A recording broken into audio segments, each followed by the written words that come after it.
El día de hoy nos encontramos nuevamente a través de estos mecanismos a efectos de poder continuar ya con lo que vendría a ser prácticamente nuestra penúltima sesión correspondiente al diplomado en Derecho Administrativo y Procedimiento Administrativo Sancionador.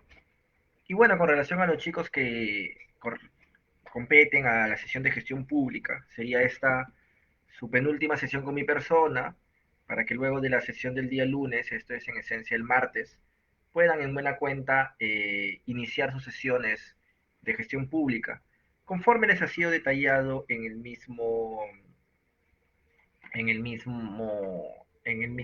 la misma parte correspondiente de nuestro grupo de Facebook, ¿no?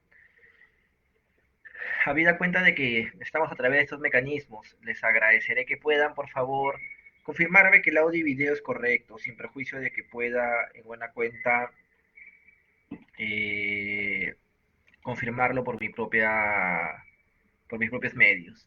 Por favor, les agradeceré que me puedan indicar ello mientras que yo voy revisando también. Gracias.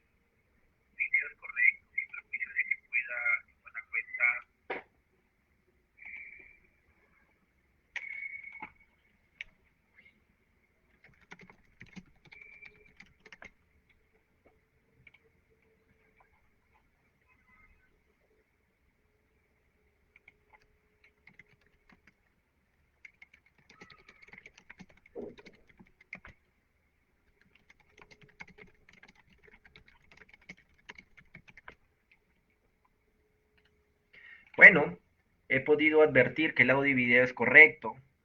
Gracias a Diego A. González, que también me ha podido confirmar ello. Entiendo pues que para los demás también el audio y video es correcto, así que así que procederemos a dar inicio a la sesión del día de hoy a efectos de poder continuar eh, con nuestras sesiones correspondientes, ¿no?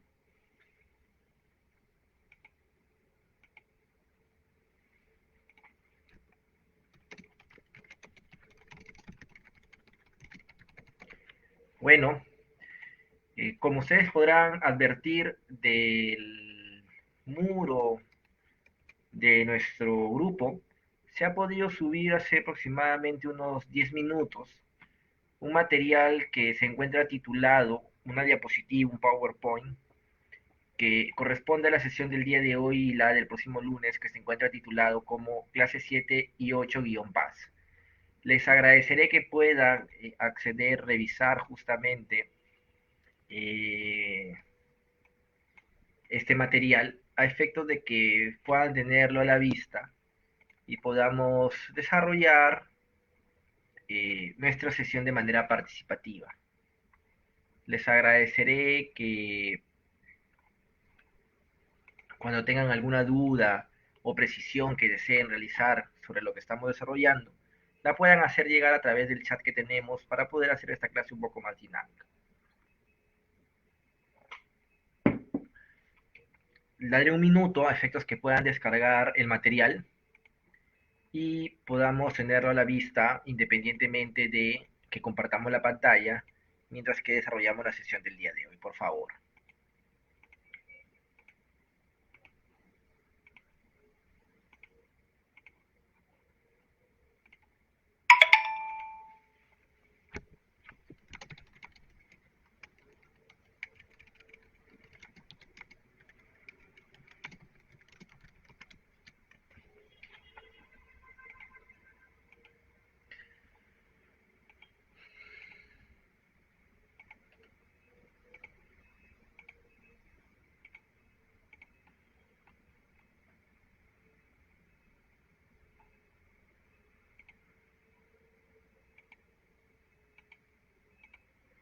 Bueno, habida cuenta que ya se dio un tiempo prudente y razonable, efectos de que puedan tener el material a la vista, independientemente de que lo vamos o lo estamos compartiendo por la pantalla.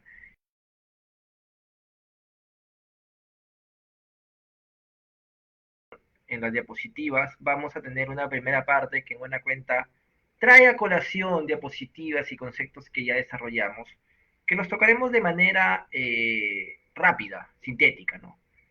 Ustedes recordarán que en la primera sesión hablamos sobre el origen, poniendo también esta misma diapositiva en la cual una persona estaba rodeada, en buena cuenta, eh,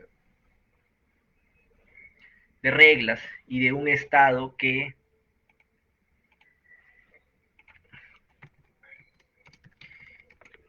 le ponía estas reglas y le imponía conductas a realizar.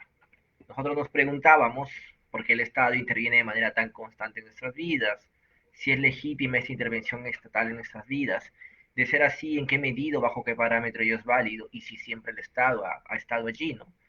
Hemos indicado pues de que el Estado interviene de manera tan constante en nuestras vidas porque lo que busca establecer es un escenario ideal en el cual la convivencia social de la sociedad propiamente dicha se dé de manera adecuada, siempre buscando fines comunes. Esta intervención obviamente es legítima en la medida de que se cumpla ciertas, ciertos parámetros, ciertos límites y se respeten esos derechos fundamentales. Y que toda decisión sea en el marco de la razonabilidad, proporcionalidad y siempre apuntando a fines comunes. ¿Bajo qué medida o qué parámetro es válido ello? Ya hemos mencionado, los derechos, los fines comunes, entre otros, ¿no? Y si siempre el Estado se ha encontrado allí para nosotros, no. Es un mecanismo que históricamente hemos ido creando y históricamente nos ha ido siendo útil para lograr justamente la convivencia social, ¿no? Acá indicamos que para poder justificar las intervenciones cotidianas del Estado en nuestras vidas, debemos tener presente que la noción del mismo y que este propiamente, o sea, el Estado, no es una imposición o algo que haya existido siempre, sino una institución que nosotros mismos hemos creado, aceptado y mantenido por sernos útil. Nosotros hemos convivido en situaciones que propiamente no existía un Estado y esa situación implicaba, pues, que los seres humanos gocen de libertades absolutas, sin restricciones, lo que iba a ocasionar que en el desarrollo de su vida propiamente y la necesidad de sus o la satisfacción de sus necesidades básicas, primera la ley del más fuerte y esto ocasionó lo que es conocido como un estado de caos. No obstante, y como ya hemos indicado, el ser humano no se podía basar únicamente en el desarrollo de sus necesidades básicas, porque al ser un ser complejo no le bastaba estas o satisfacer estas, sino que requería de la satisfacción de otras necesidades de mayor complejidad, que no bastaba sus propios medios para satisfacerlas, ni obviamente la ley del más fuerte, lo que lo obligó justamente a raíz de la búsqueda de la satisfacción de esas necesidades más complejas, a requerir a sus pares y a su colaboración voluntaria, esto es con un trabajo en conjunto con fines comunes, para buscar dicha satisfacción. De esta forma, de este modo, se empezaron a conformar grupos humanos que tenían como finalidad satisfacer necesidades tanto individuales como más complejas, tanto individuales pero más complejas que las comunes u ordinarias, como necesidades comunes o grupales. Y así esas necesidades de carácter común que fueron apareciendo hizo necesario la existencia o la determinación de reglas que permitan la convivencia del grupo social. Esto en medida exponencial fue creciendo, lo que hizo pues la existencia del Estado y que estas reglas de convivencia humana sean en buena cuenta la renuncia en parte a la libertad absoluta que ostentaba el hombre y se materialice bajo lo que se determinaba el contrato social, que va a estar materializado en lo que nosotros conocemos como una constitución. Constitución o contrato social que va a permitir, por un lado, el surgimiento del Estado, conformado con elementos como la sociedad, territorio y poder, que buscará, pues, cumplir determinadas metas y valores grupales e individuales. Y para ello es necesario que las personas que se incorporen a la sociedad renuncien a una cuota de su libertad que se van a establecer como un poder que va a determinar reglas, con la finalidad de justamente satisfacer estas necesidades sociales. Eh, Dicho esto, teníamos justamente a través de esta filimina el resumen de lo que hemos indicado en alguna ocasión, ¿no?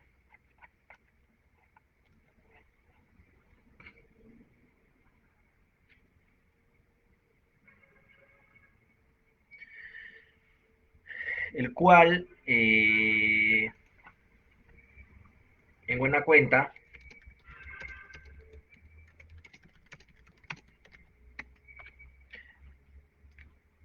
explica lo que venimos conversando, ¿no? La existencia de una situación natural que va de alguna manera a hacer que surja una sociedad que tiene como finalidad hacer o realizar valores y metas programáticos. Para que esto se mantenga o se sostenga a través de lo que se va a conocer como un pacto social, va a generarse la renuncia a una cuota de cada libertad individual, las cuales, al ser de manera voluntaria, se trasladarán en el poder que será ejercido a través de cada función que el mismo desplegará. Hablamos, por un lado, de la función administrativa, de cada una de las funciones y de los poderes, ¿no? Teníamos la función legislativa, jurisdiccional, política o gubernamental. La primera, perteneciendo al poder legislativo, que se materializa con nuestro Congreso, la siguiente con el poder judicial y la última con el poder ejecutivo. No obstante, también hablamos que esta división se fragmentaba aún más en lo que eran nuestros organismos constitucionalmente autónomos, o también conocidos como OCA, y los niveles de gobierno local y regional, ¿no? Dicho esto, entramos a hablar de la función administrativa e indicamos de que esta no puede ser confundida como, en buena cuenta, una función exclusiva del Poder Ejecutivo, que si bien este le iba a dar en mayor medida la función administrativa, y como vemos en la diapositiva a la vista, citando al doctor Guzmán Napuri, transita por los diversos organismos estatales e incluso a través de entes privados o no estatales, que a través de la delegación o autorización o concesión de alguna autoridad estatal brindan un servicio o función pública, lo cual lo va a diferenciar de la función gubernativa, jurisdiccional y legislativa, que son ejercidas estrictamente por el Estado y que no son delegables a entes no estatales, y salvo discutibles excepciones, pueden ser, ni siquiera podrían ser asignables a otros entes estatales. También indicamos con relación a la función administrativa que esta va a tener una relación directa con los particulares en general, de tal manera que las actividades que desempeña la administración pública los va a afectar de manera directa. Ello no significa que toda decisión de la administración tenga por destinatario los particulares, pues en muchos casos los destinatarios serán servidores públicos, a través de los llamados actos de la administración interna. Eh, Así dejamos en claro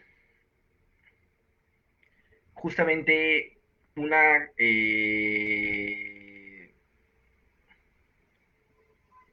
característica de la función administrativa,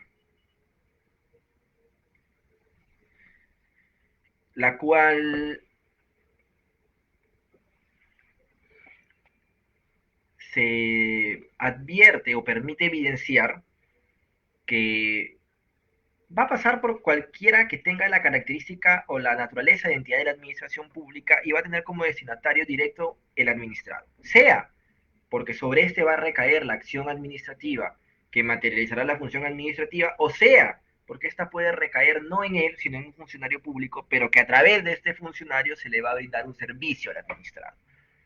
También hemos indicado, a manera de diferenciación, que, por ejemplo, la función legislativa se enfoca indirectamente en los particulares, en cambio la función gubernativa se enfoca en el Estado y su conjunto, mientras que la función jurisdiccional, si bien es cierto se va a enfocar en los particulares, esta pretende resolver conflictos y no es susceptible de una revisión por parte de otro órgano del Estado, lo cual podría diferenciarlo de la función administrativa, la cual puede estar sujeta a revisión del legislativo a través de mecanismos de control político y el principio de legalidad, así como el proceso judicial a través de los procesos contenciosos administrativos y los constitucionales como amparo y acción popular.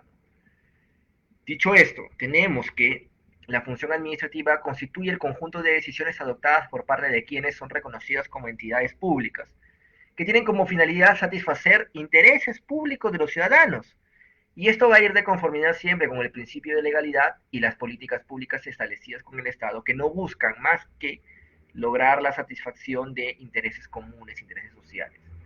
También nos pusimos como interrogantes, ¿quiénes podrían constituir entidades de la administración pública? E indicamos que la ley 1744 nos indica que dentro de eso están el Poder Ejecutivo, los ministerios, organismos públicos, el Poder Legislativo, el Poder Judicial, los gobiernos regionales, locales, los organismos a los que la Constitución Política del Perú y las leyes confieren autonomía, las demás entidades, organismos, proyectos especiales y programas estatales, cuyas actividades se realizan en virtud de potestades administrativas, y este que era bastante interesante, las personas jurídicas bajo el régimen privado que prestan servicios públicos o ejercen función administrativa en virtud de concesión, delegación o autorización del Estado conforme a la normativa de la materia. Para un poco ya cerrar la función administrativa y citando al doctor Moro Urbina, indicábamos que dicho autor precisaba que esta constituye el conjunto de decisiones o operaciones mediante las cuales se procura, obviamente a través de las entidades estatales, y dentro de las orientaciones generales trazadas por las políticas públicas y el gobierno a través de las normas legales, el estímulo, coordinación, orientación de actividades privadas para asegurar la satisfacción regular de las necesidades colectivas de seguridad y bienestar de los individuos. En esencia, todo el conjunto de acciones que van a hacer las entidades de la administración pública destinadas a brindar un servicio público y satisfacer una necesidad pública, que se van a materializar a través de diversas actividades. Conversamos sobre esas también. Mencionamos, por ejemplo, la actividad de policía, que implican medidas que limitan derechos y libertades de las personas, y para estos efectos la administración pública despliega su poder coactivo, estableciendo medios de ordenación y limitación de conductas de personas sin sustituir su actuación. Por ejemplo, dentro de las técnicas más utilizadas en esta actividad, tenemos las autorizaciones, licencias y los permisos para realizar actividades económicas por parte de los particulares. Podemos ver como claramente la realización de determinadas actividades de índole económico que hemos indicado van a estar sujetas a autorizaciones justamente a efectos de salvaguardar la seguridad, salubridad, entre otros, ¿no? Entonces, esos límites que establecen eh, es una materialización de la actividad de policía. Justamente ordenan y limitan las conductas de las personas. También teníamos las actividades de prestación de servicios públicos, que es aquella a través de la cual la administración pública va a brindar servicios públicos básicos, y estos se van a entender que se encuentran destinados a satisfacer una necesidad elemental de la población. En un comienzo se creyó que esta actividad era la única a través de la cual o la cual tenía como obligación el Estado. No obstante, eh, ello no es tanto así. Si bien es cierto, es una actividad propia e inherente del Estado, esta no es la única a través de la cual se debe materializar sus funciones. Hay otras, ya hemos hablado de la actividad de policía y iremos tomando otras más, ¿no? Dentro de esta actividad de prestación de servicios, podríamos hablar que es la prestación obligatoria, individualizada y concreta de bienes y servicios para satisfacer necesidades primordiales de la comunidad. Tenemos, por ejemplo, la seguridad ciudadana, la salud, la educación, entre otros. Mientras que, como otra forma u otra actividad de la función administrativa, tenemos las actividades de fomento, a través de las cuales las entidades de la administración pública buscan estimular o promover en los particulares realizar actividades de interés público en materias como económica, honorífica, jurídica y de generación de buenas prácticas. Cuando hablamos de las económicas, vemos que esto se materializa a través de situaciones como subsidios, exoneraciones o subvenciones, por ejemplo, financiamientos, estos préstamos que se han dado para reactivar la economía a bajos intereses, los honoríficos a través de premios, distinciones o conderogaciones, tales como las palmas magisteriales y laureles deportivos, a través de los cuales se incentivan que se sigan realizando actividades que deben ser reconocidas y que son valiosas.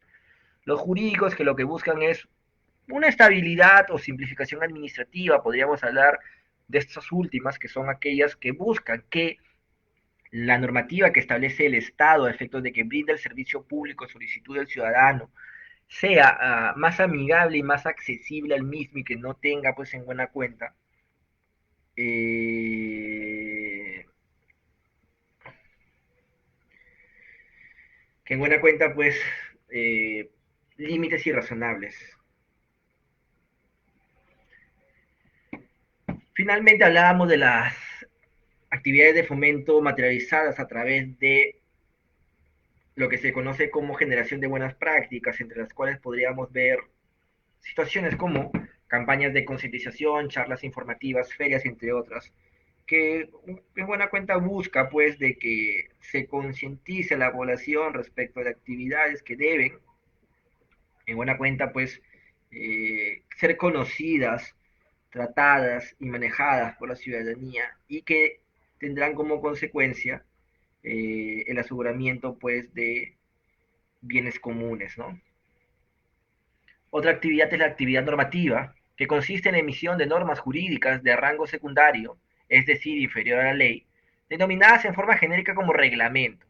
Y estos en principio van a servir para complementar o hacer operativas las leyes, pero también se puede incluir en esta actividad los también llamados reglamentos autónomos, lo mismo que no requieren de una ley para reglamentar, y estos van a tener como finalidad operativizar un servicio público en particular, ¿no?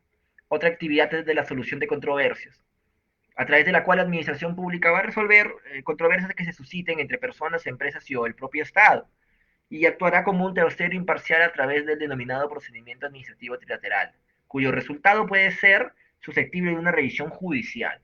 En casos como estos o en casos que se materializa la actividad de solución de controversias, tenemos aquellos que están sujetos a la competencia del Tribunal Fiscal, de su salud, de Indecopi, entre otros. También tenemos la actividad reguladora, que es aquella que implica la intervención, control y vigilancia de actividades económicas a efectos de evitar distorsiones que afecten el interés general y se da a través de OCITRAN, OCINERMIN, OCITEL y SUNAS. La actividad sancionadora, que es a la que nos adentraremos el día de hoy, es justamente la que ya nos va a permitir sumergirnos en lo que nos corresponde desarrollar el día de hoy. Es aquella que va a derivar de la actividad de policía, que es la primera que indicamos que permite hacer limitaciones y a través de la normativa establecer reglas. A esto se le va a denominar a través de las reglas establecidas la regulación de infracciones a través de las cuales la administración pública, previo y obligatorio procedimiento administrativo que también estará regulado, podrá imponer las sanciones que también deben estar plenamente establecidas eh, a efectos de que sean aplicados a los ciudadanos y las empresas por cometer infracciones. Ahora bien, la actividad sancionadora, en esencia, no es más que la materialización del jus puniendi estatal. Jus puniendi estatal que en buena cuenta implica o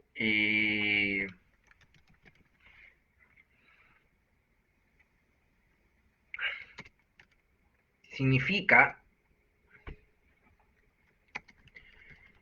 el derecho o la potestad que tiene el Estado para castigar.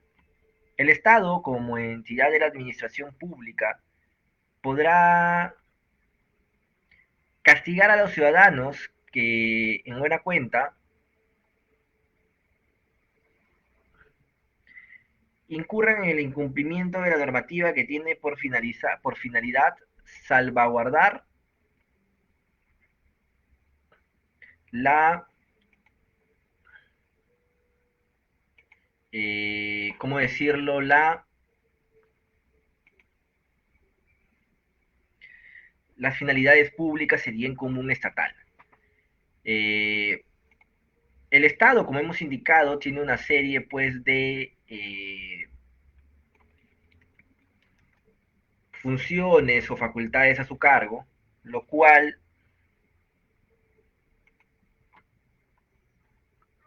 en buena cuenta va a hacer que éste esté dotado de facultades para que el ejercicio de justamente esas funciones no caiga en buena cuenta lo que podríamos hablar como un saco roto, sino que sea materializable. Me explico.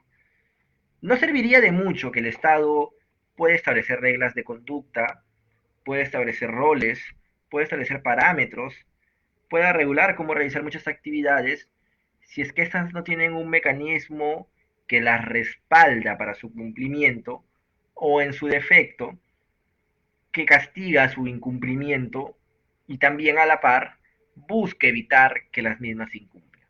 He aquí donde nace el jus puniendi, el derecho a castigar las conductas punitivas o contrarias al ordenamiento jurídico en general. Y este tiene en esencia dos manifestaciones que se va a dar, una a través del derecho penal y otra a través del derecho administrativo sancionador. El jus puniendi estatal se ejerce a través del derecho penal, que reprime las conductas más graves, y también el derecho o el jus puniendi estatal se ejerce a través del derecho administrativo sancionador, que reprime las conductas menos graves y se materializa a través del ejercicio de la potestad administrativa sancionadora. Estas dos ramas que nos permiten materializar el jus puniendi estatal, en buena cuenta, indica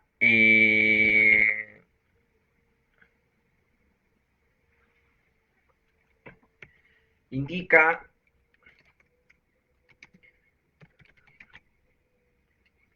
o precisa que a través de estas dos manifestaciones se van a diferenciar las conductas uh,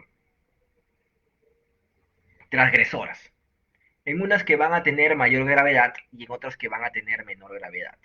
Obviamente, esta intensidad en la gravedad generará como consecuencia que el tratamiento jurídico regulado sea también diferenciado en virtud a la gravedad. Si la transgresión a la norma jurídica que busca de alguna manera asegurar el bien común es de baja gravedad, la sanción también tiene que ser en igual sentido. Si por el contrario la transgresión a la norma es de alta gravedad, la sanción también será en el mismo sentido, ¿no? Así las cosas se va a diferenciar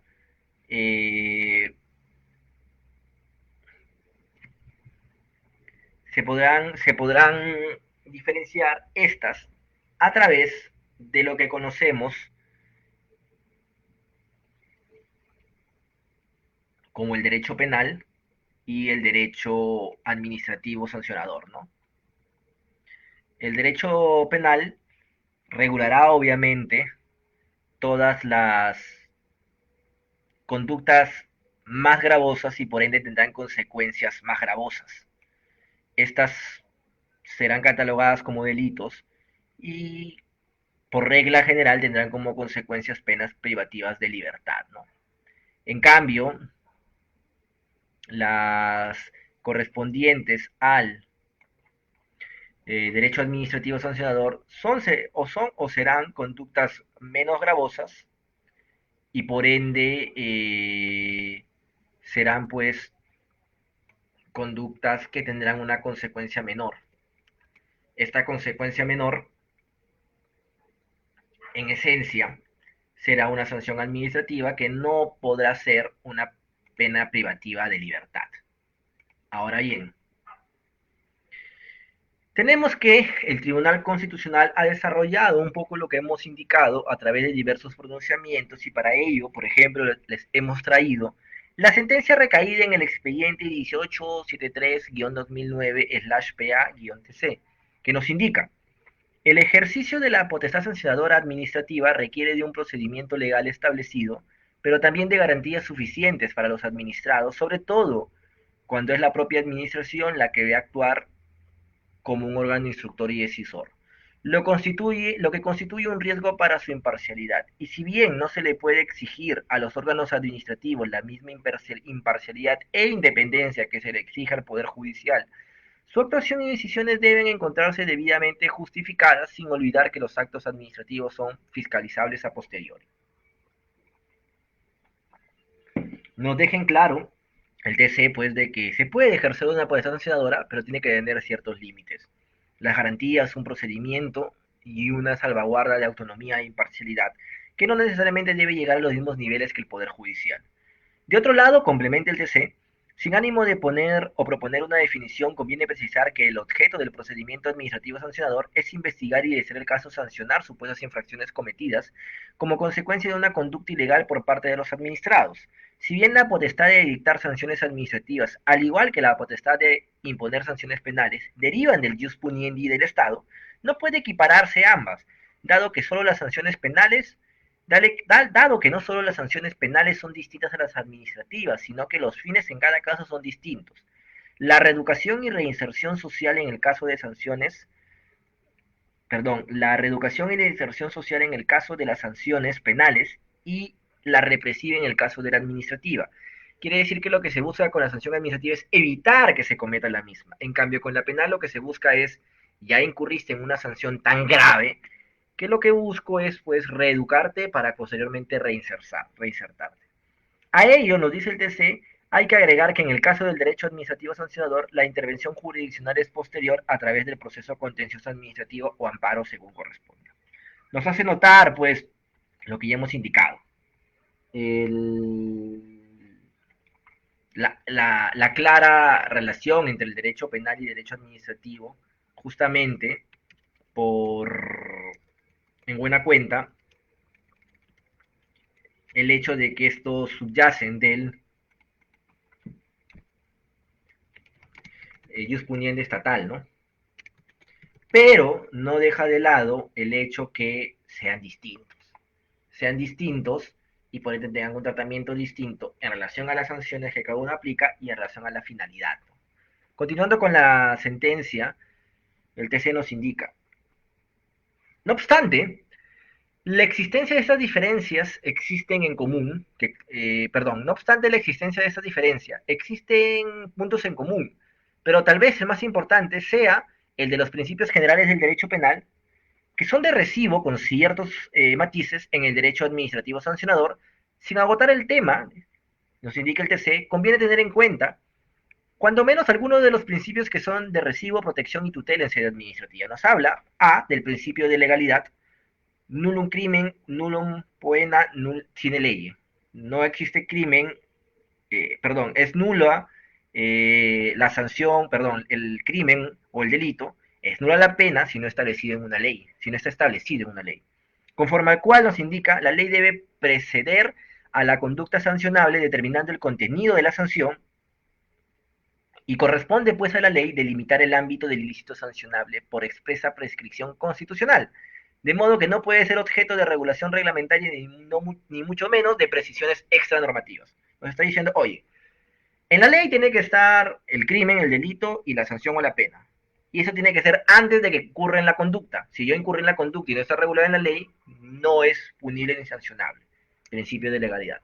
De tipicidad, en mérito al cual la descripción legal de una conducta específica aparece conectada a una sanción administrativa. Esta exigencia deriva de los principios jurídicos específicos, el de la libertad y seguridad jurídica.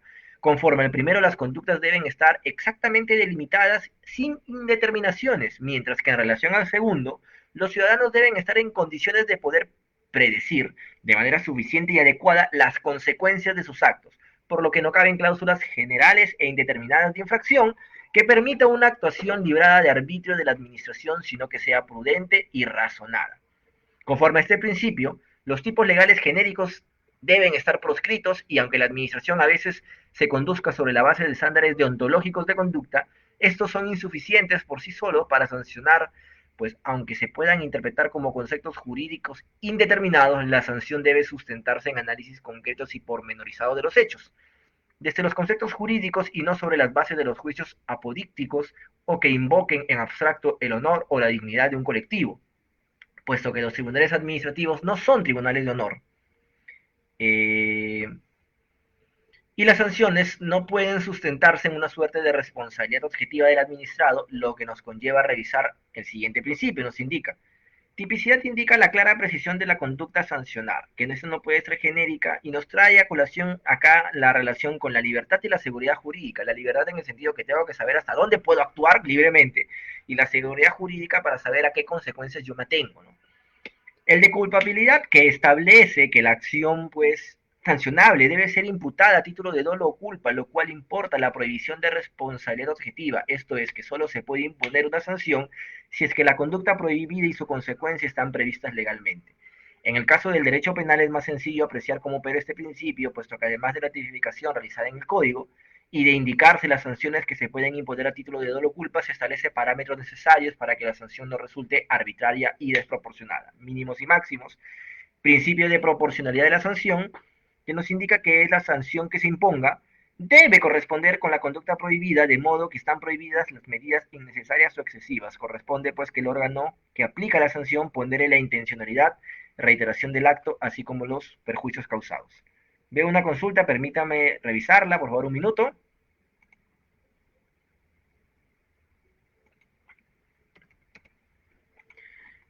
Con relación a la asistencia, como les comenté en su momento, con que estén conectados bastará. Después lo revisa la parte administrativa, mi persona no se dedica a ello.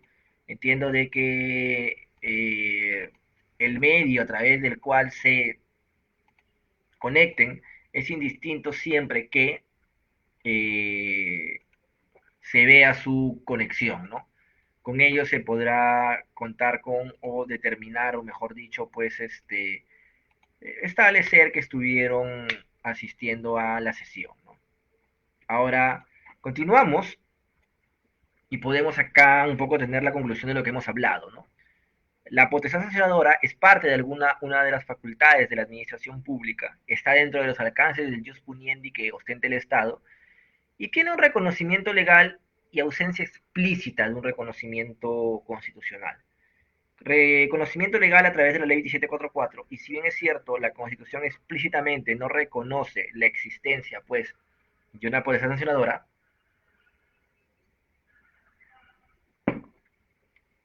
sí reconoce en buena cuenta, pues, de que existen instituciones, garantías constitucionales que reconocen, pues, en buena cuenta,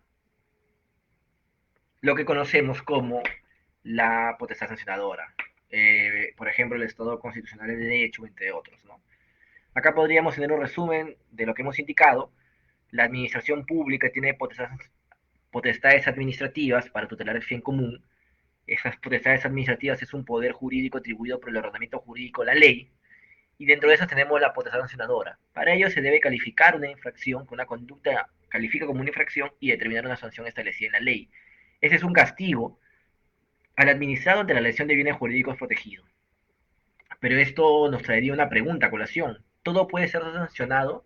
Y para ello la respuesta sería todo aquello que podría ser considerado pues como una conducta jurídicamente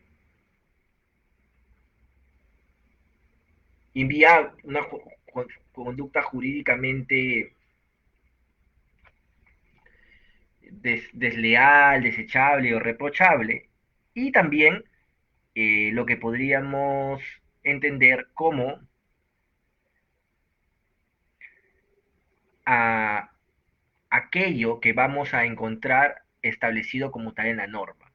Esto ya nos trae a colación algo claro, ¿no? Que es en esencia uno de los parámetros que ostenta la potestad sancionadora, que es el reconocimiento en la norma de estas facultades, tanto de las infracciones como las sanciones. La potestad sancionadora aplica pues como un mecanismo de control social a través de la cual al incurrir en el supuesto de hecho, esto es la conducta, la comisión de la conducta ilícita por el administrado, va a generar una consecuencia jurídica que es el ejercicio de la potestad sancionadora del Estado a través del jus puniendi estatal. Para nuestro ámbito administrativo son ilícitos de menor gravedad, el administrado será el sujeto pasivo que deberá soportar las consecuencias de esta potestad a través de actos administrativos gravosos, ¿no? Dicho esto, habríamos en buena cuenta pues evidenciado la parte general del derecho administrativo sancionador, sustentado en buena cuenta pues el porqué de su existencia, y lo que me gustaría en buena cuenta pues es saber o conocer si es que tienen alguna duda al respecto, para efectos de que de ser así, podamos pues absolverla. De lo contrario ya entraríamos o procederíamos a realizar pues un análisis de lo que podríamos entender como la parte normativa, sus implicancias sobre el procedimiento administrativo sancionador y desarrollar propiamente cada uno de sus principios. Porque en el marco del derecho administrativo sancionador existen principios propiamente, ¿no?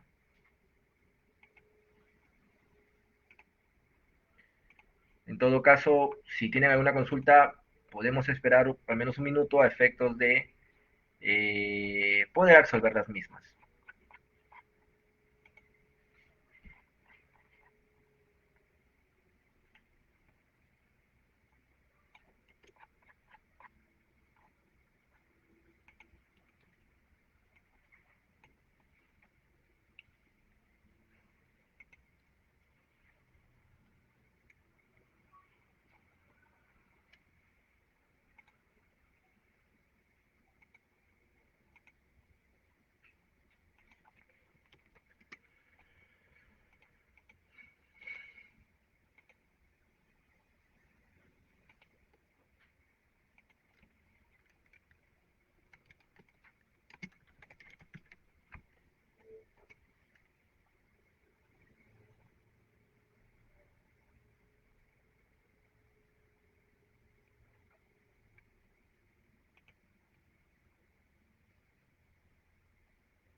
Bueno, parece que no habría ninguna consulta al respecto.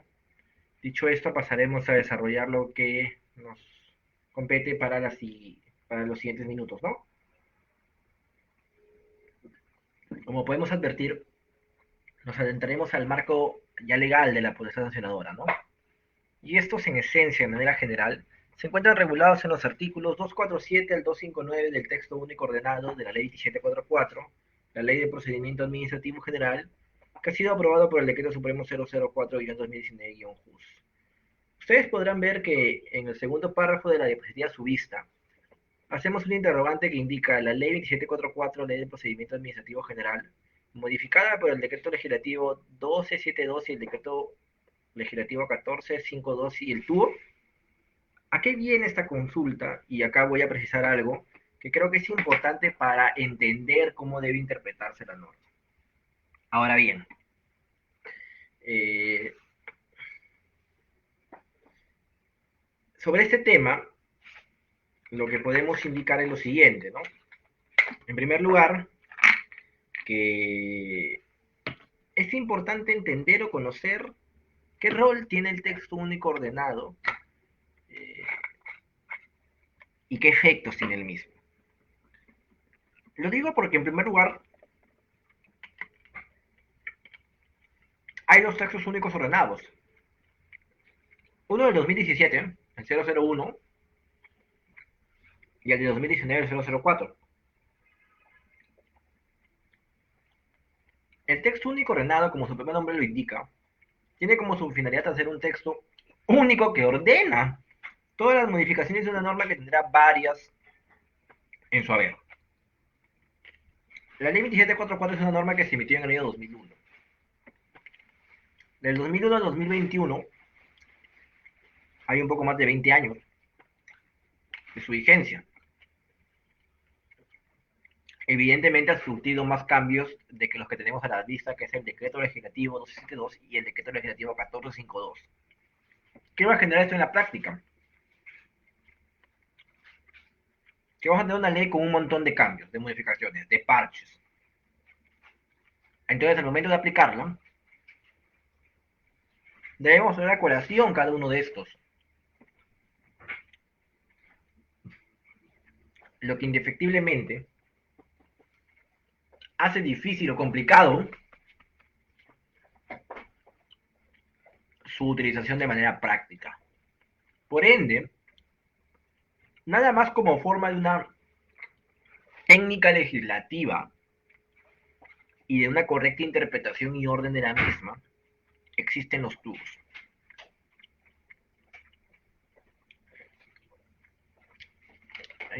Los tubos tienen por finalidad justamente evidenciar la existencia de estas normas con muchas modificaciones y ordenarlas, para que se pueda aplicar de manera adecuada.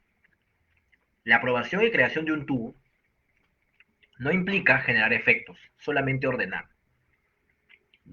Un tubo no va a generar, por ejemplo, que una norma entre en vigencia, retome vigencia o modifique otra.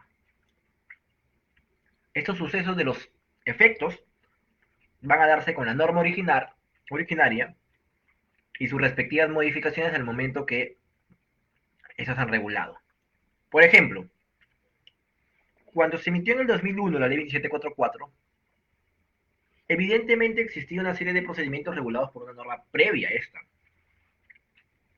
Al crear un nuevo procedimiento, la primera pregunta que va a salir en la práctica es ¿y qué pasa con los procedimientos anteriores que han sido iniciados por la norma anterior y que aún no culminan? En el 2001, justamente esta norma, una de sus disposiciones complementarias transitoria, precisó lo siguiente. Para los procedimientos iniciados con anterioridad a la vigencia de la presente norma y que aún no han culminado, culminarán bajo las mismas reglas y consecuencias de la norma anterior. ¿Todo bien? Una regla bastante fácil, práctica y de simple uso. Pero con la modificación del decreto legislativo 1272, que les he venido indicando que a mi juicio es la modificación más trascendental, no por su cantidad de modificaciones, sino por lo sustancial de las mismas, para efectos de los PAS que estamos tocando ahora, hubieron cambios sustanciales. Dentro de estos, la obligatoriedad de la existencia de la doble fase, que antes era facultativa. Así las cosas, en aquellos PAS que no están implementados de manera obligatoria la doble fase, la misma se volvió obligatoria y por ende las entidades debían adecuar estas. En ese sentido nació la misma pregunta. ¿Y qué pasa con los procedimientos iniciados con las reglas anteriores? El decreto legislativo 272, que fue emitido en noviembre de 2016, estableció textualmente lo siguiente. Las entidades tienen 6 meses para adecuar sus procedimientos y culminar los que ya iniciaron con anterioridad.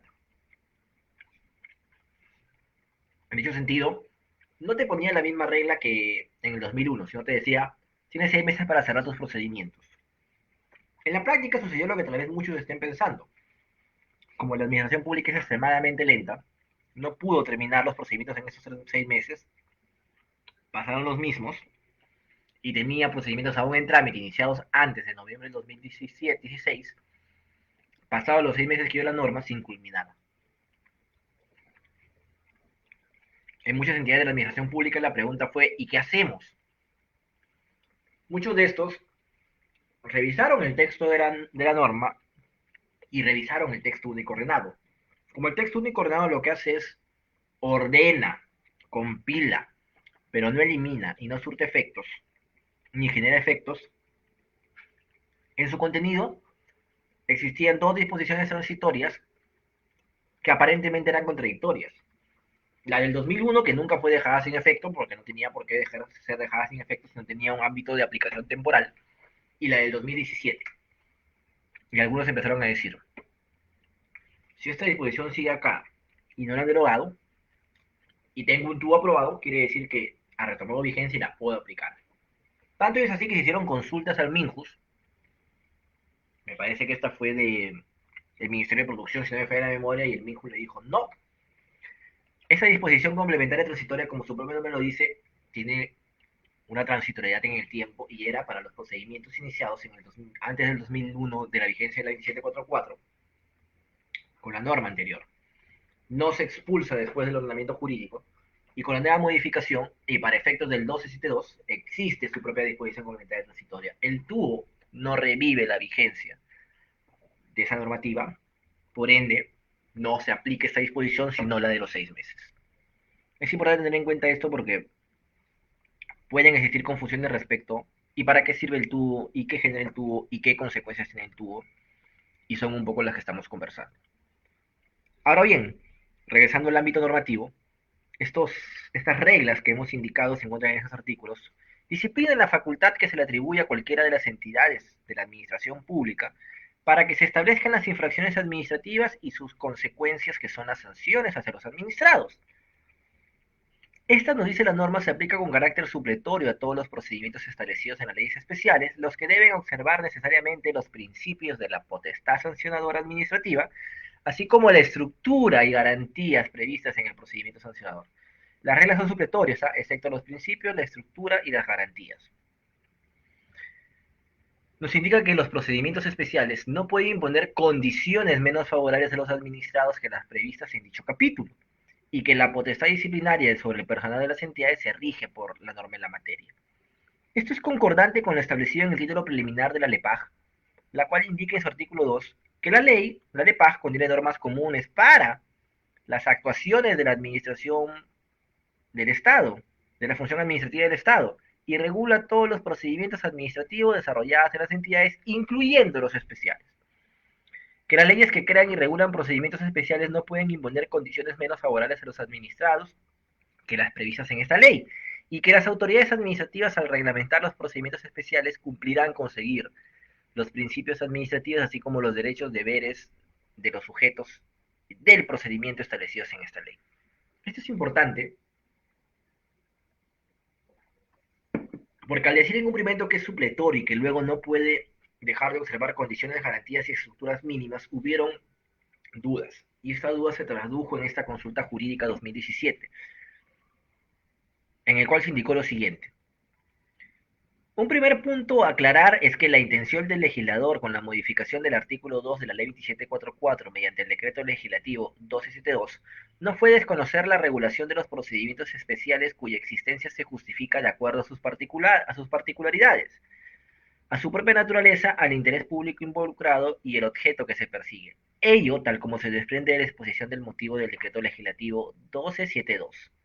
En cuanto a los alcances del artículo 2 de la Ley 2744, es importante o es necesario no solo realizar una interpretación de los numerales 1 y 2 que fueron modificados y que establecieron el carácter común de la norma, sino que corresponde realizar dicho análisis de manera integral, incluyendo el numeral 3 que hace alusión a los principios del derecho administrativo. En tal sentido, el numeral 2 del artículo 2 dispone que los procedimientos especiales no pueden imponer, y ojo con esto entre comillas, condiciones menos favorables a los administrados que las previstas en la ley. Es decir, si alguno de los artículos de la ley contiene disposiciones mínimas para la actuación del administrado dentro de un procedimiento, y esto lo pone en negrita, entonces las normas que regulan los procedimientos especiales no pueden disponer condiciones menos favorables sobre las actuaciones de los administrados que las establecidas en la ley 2744.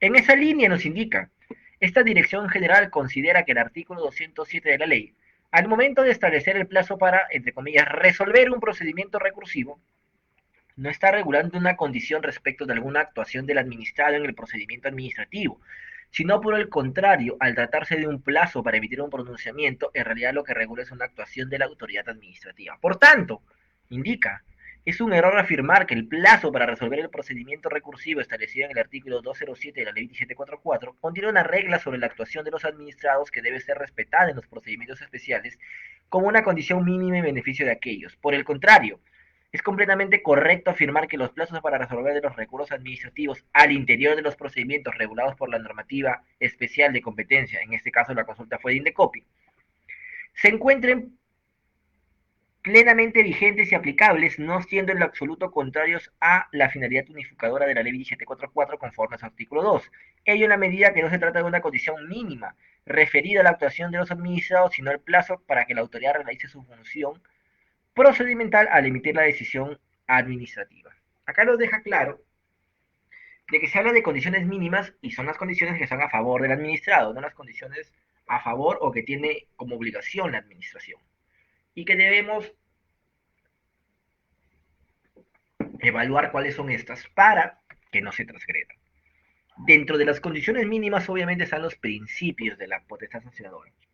Por ello, procederemos un poco a desarrollar estos.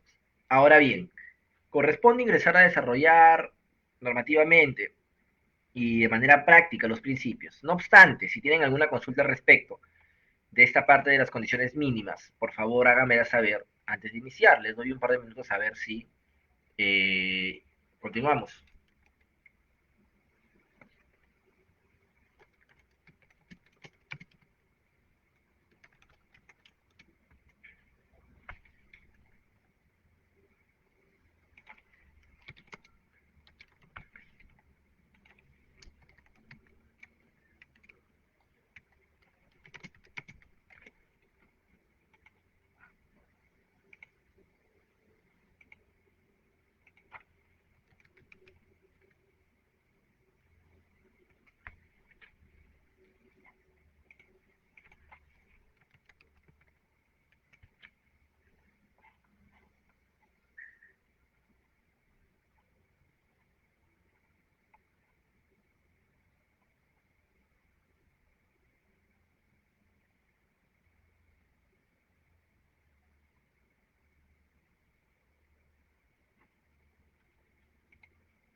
Bueno, no veo alguna consulta al respecto de lo que hemos conversado.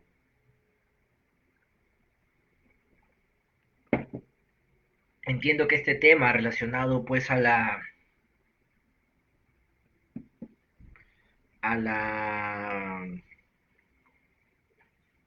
que la característica común y las condiciones mínimas que establece la ley han quedado claras. Por ello pasaremos a desarrollar los principios. En el marco de los principios correspondientes al procedimiento administrativo sancionador, vamos a encontrar uno que también se denomina legalidad. Guarda relación con el principio de legalidad de los principios generales del derecho administrativo, pero no es lo mismo. Lo tenemos a la vista e indica lo siguiente. Solo por norma con rango de ley, cabe atribuir a las entidades la potestad sancionadora y la consiguiente previsión de las consecuencias administrativas que a título de sanción son pasibles de aplicar a un administrado, las que en ningún caso habilitarán disponer pena privativa y libertad. Entonces, claro, nos dice, oye, por norma de rango de ley te van a decir puedes sancionar. Por norma de rango de ley pueden estar las consecuencias, esto es las sanciones. Y ninguna de esas sanciones pueden implicar pena privativa y libertad. En la doctrina, el principio de legalidad tiene cuatro vertientes: lex scripta, lex pravia, lex certa y lex stricta. ¿Qué significa? La primera implica que existe un mandato de escritura y reserva de ley. De manera escrita y una norma de reserva de ley tiene que estar la facultad de sancionar y las sanciones, como se ha dicho con anterioridad, como un mandato de irretroactividad. Esta consecuencia del principio de legalidad ya ha sido trasladada a un principio propiamente dicho, que es el de irretroactividad, que se va a mencionar, que implica que, oye, desde el momento que la conducta es regulada como infracción, en adelante puedes sancionarme con ella, atrás no. La otra, como el mandato de determinación o taxatividad, esta es que la misma esté plenamente clara, también ha sido desarrollada en otro principio, como es el de legalidad, perdón, el de tipicidad, que lo veremos más adelante. Finalmente, la lex estricta, como la prohibición de analogía y supletoriedad. Esto quiere decir, oye, yo te puedo poner una sanción por analogía, por supletoriedad o por de manera extensiva. Tiene que estar regulada en la norma particular para la cual ha sido creada, ¿no? El otro principio que tenemos es el debido procedimiento. ¿Y qué nos indica? Que no se pueden imponer sanciones sin que se haya tramitado el procedimiento respectivo. Para ello se debe respetar las garantías del debido procedimiento y los procedimientos que regulen el ejercicio de la potestad sancionadora. Establecerá la debida separación entre la fase instructora y sancionadora, encomendándoles autoridades distintas. También para ello tenemos que tener la colación con el principio del debido procedimiento de los principios generales del derecho administrativo, que nos indicaba la persona tiene derecho a que se le comunique los cargos imputados con la documentación que dio lugar al mismo, un plazo razonable que es no menor a 5 días hábiles para que haga su descargo, poder presentar alegatos complementarios, que tenga decisiones fundadas y motivadas en derecho, poder contradecir estas decisiones a través de los recursos correspondientes, que todo eso se dé en un plazo razonable, de manera motivada y razonada, entre otros, ¿no? Entonces, estos principios deben estar en el PAS también. Y cuando estemos hablando propiamente de paz, nos agrega una característica, que es la existencia de la doble fase. Antes, de manera, pues, ¿cómo decirlo?, opcional, hoy de manera obligatoria. Eh, Otro de los principios que tenemos a la vista es el de razonabilidad, el cual nos indica que las autoridades deben prever que la comisión de la conducta sancionable no resulte más ventajosa para el infractor que cumplir las normas infringidas o asumir la sanción. Y nos agrega que, sin embargo, lo indicado, las sanciones a ser aplicadas deben ser proporcionales al incumplimiento calificado como infracción, observando nos indica los siguientes criterios a efectos de su graduación. A. Beneficio ilícito resultante por la comisión de la infracción. B. La probabilidad de la detección a la infracción. C. La gravedad del daño al interés público y o bien jurídico protegido. D. El perjuicio económicamente causado. E. La reincidencia por la comisión de la misma infracción. Dentro de un plazo de un año desde que quedó firme la resolución que sancionó la primera instancia, la primera infracción, perdón. F. Las circunstancias de la comisión de la infracción. Y G. La existencia o no de la intencionalidad de la conducta. En buena cuenta, este principio dice, oye, si tienes una sanción o una infracción que es muy grave, no la vas a sancionar muy leve. Y en caso contrario, si tienes una infracción que no es muy leve, no la vas a sancionar muy grave. ¿Cómo yo llego a un equilibrio para ello con estos criterios? Yo para esto siempre traigo un caso que es el siguiente. Lo voy a explicar, es un caso, es un ejemplo, y esto nos va a permitir, por así decirlo, jugar con los criterios para poder tener un ejemplo práctico, ¿no? Y el caso es el siguiente. Una persona que tiene a cargo pues la tesorería o la área de tesorería de una entidad, todos los viernes a las 9 de la noche transfería fondos de las cuentas de la entidad a sus cuentas. Y esta misma persona, todos los domingos a las 9 de la noche, regresaba la misma cantidad de fondos a la entidad. Al advertirse ello, se advierte obviamente una infracción, pero hay que catalogarla eh, razonabilidad de la misma, y para ello tenemos que seguir esos criterios. La primera pregunta es, ¿existiría un ilícito resultante de la comisión de la infracción? Algunos podrían indicar de que no, porque si sacó 10 devolvió 10. Otros más estrictos podrían indicar de que sí, porque podría haber perdido intereses u otros. Otros tal vez podrían indicar de que sí, y si tiene debidamente acreditada, porque a través de la disponibilidad del dinero pudo beneficiarse del mismo, por ejemplo, a través de circunstancias como cambio de dinero, compra de bienes para venta, entre otros, ¿no? El hecho de dotar de liquidez te permite dar una disponibilidad para que tú consigas un beneficio del mismo, si es que se tiene acreditado, obviamente. B. La probabilidad de la detección de la infracción. ¿Era probable detectar la infracción? No. Por el contrario, pareciese que quería ocultarla. Por eso la realizaba los viernes a las 9 y lo realizaba los domingos a las 9, cuando nadie podía advertirlo aparentemente. C. La gravedad del daño al interés público y o bien jurídico protegido. ¿Habría una gravedad? Aparentemente no, a un interés público, porque justamente el tiempo donde no se tenía la disponibilidad del dinero no era necesario, pero un bien jurídico protegido sí. Existen pues normas presupuestales, contables, entre otras, que regulan el correcto ejercicio del presupuesto público, y el bien jurídico protegido es el resguardo, el correcto ejercicio justamente el presupuesto público, que obedece pues a nuestros impuestos y que debe ser utilizado para fines comunes. Entonces sí, había una afectación a un bien jurídico. Prejuicio económico causado, aparentemente no habría, salvo de que podríamos acreditar una situación que así lo establezca. La reincidencia, que es simplemente que vuelva a salir la misma infracción dentro del plazo de un año. Las circunstancias en la comisión de la infracción, acá se podría indicar pues que en buena cuenta pues el funcionario aprovechó su condición de eh,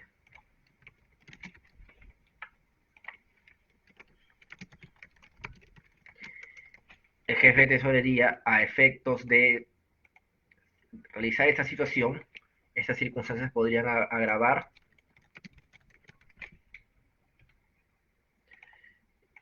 la comisión de esta infracción, puesto que se valió de su cargo para realizar este actuar, y la existencia o no de intencionalidad de la conducta. Evidentemente hay una intencionalidad, por lo que la infracción ameritaría cierta gravedad. Sustentando, de acuerdo a las particularidades del caso, se podría agregar o determinar una sanción. Evidentemente, existirá aún pues, un criterio de subjetividad, pero permitirá a través de una, una adecuada pues, motivación sostener el porqué de una sanción. Distinto sería, en buena cuenta, no tener o no contar con un sustento, ¿no? Es importante tener en cuenta de que igual hay un alto margen de subjetividad y por ende ya ciertas entidades, entre estas por ejemplo su salud e Indecopi, han ido implementando mecanismos que permitan de alguna manera eh,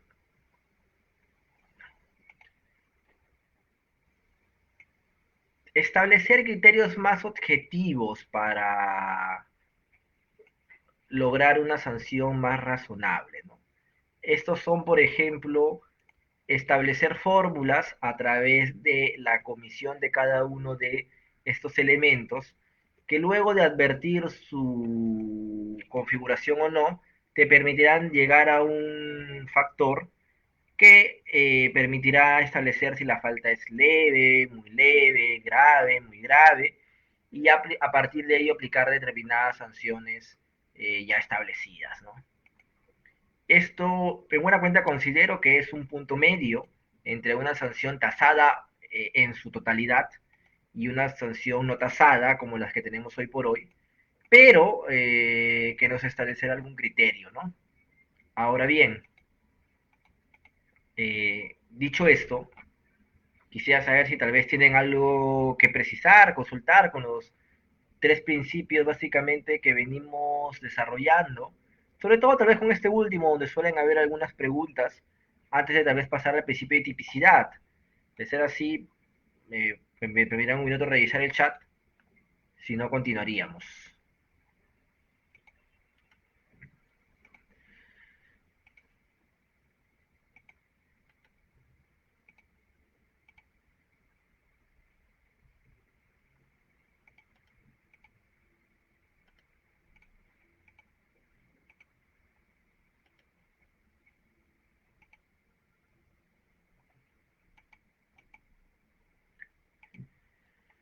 No veo consultas. De ser el caso, igual pueden ponerlas a través del chat y buscaremos absolverlas, ¿no? Otro de los principios que regulan, pues, la potestad sancionadora del Estado es el principio de tipicidad. ¿Y qué nos indica este principio? Nos indica que solo constituyen conductas sancionables administrativamente las infracciones previstas expresamente en normas con rango de ley mediante su tipificación como tales. Primer párrafo. Esto es importante tenerlo en cuenta porque en esencia es una complementación al principio de legalidad. Nosotros indicamos que el principio de legalidad doctrinariamente tenía cuatro secciones, ¿no? Y que dos de estas ya en esencia habían sido extendidas a otros principios, uno es tipicidad y otro es irretroactividad. Habíamos indicado pues que la, y la tipicidad implicaba la determinación clara y precisa de la norma, sin que haya un margen de determinación a efectos de que uno, en el margen puesto en el marco del principio de libertad, podamos, en esencia, saber hasta dónde podamos actuar y de seguridad jurídica podamos también en esencia saber la consecuencia de nuestros actos, ¿no? El de legalidad textualmente indicó, ¿no? Por norma de rango de ley, te tendrán que decir tú puedes sancionar. Y por norma de rango de ley, te podrás decir estas son las sanciones. Y el de tipicidad lo complementa, no solamente en lo que hemos indicado, sino que acá indica, por norma de rango de ley, se regulan las infracciones. Pero no sé una excepción, ¿no? Primero nos dice, sin que ello permita una interpretación extensiva o análoga. O sea, tienen que ser en la ley, no puedes remitirte a otra ley u otra norma por extensión o por analogía. Luego nos complementa. Las disposiciones reglamentarias de desarrollo pueden especificar o graduar aquellas dirigidas a identificar conductas o determinar sanciones sin constituir nuevas conductas sancionables a las previstas legalmente. O sea, está diciendo, como a través de una norma de rango de ley te van a decir tú puedes sancionar, a través de una norma de rango de ley te van a decir estas son las sanciones, a través de una norma de rango de ley te van a decir estas son las infracciones, tú puedes a través de una norma que reglamente la ley complementar las infracciones. O sea, si la infracción es negligencia o incumplimiento de deberes, el reglamento puede decir cuáles son los deberes. O si el reglamento, la ley dice la sanción es suspensión de 1 a 300 días, el reglamento te puede decir cuáles son los criterios para graduarlos. Pero te complementa con lo siguiente. Obviamente, pues te da un salvo, que cuando una ley o un decreto legislativo permita tipificar las infracciones por una norma reglamentaria, eso será válido. Entonces, no solamente a través de una norma reglamentaria de una ley puedo complementar una infracción o graduar una sanción, sino que si la ley o el reglamento o el decreto legislativo permite que el reglamento establezca pues sanciones, esto es viable. Y un ejemplo es, por ejemplo, literal Q del artículo 89 de la Ley de Servicio Civil, que nos establece otras que establezca la ley, el reglamento jurídico. Y esto permite pues tipificar a través de normas como el Código de Ética, a través de normas como la Ley 2744, a través del reglamento PRO, que textualmente la ley ha establecido ello. Complementa este principio que a través de la tipificación de infracciones no se puede imponer a los administrados el cumplimiento de una obligación que no esté prevista previamente por norma legal o reglamentaria según corresponda. Esto es un agregado que ha realizado la ley 744, puesto que en esencia configuraban infracciones, conductas que no estaban catalogadas como eh, obligatorias.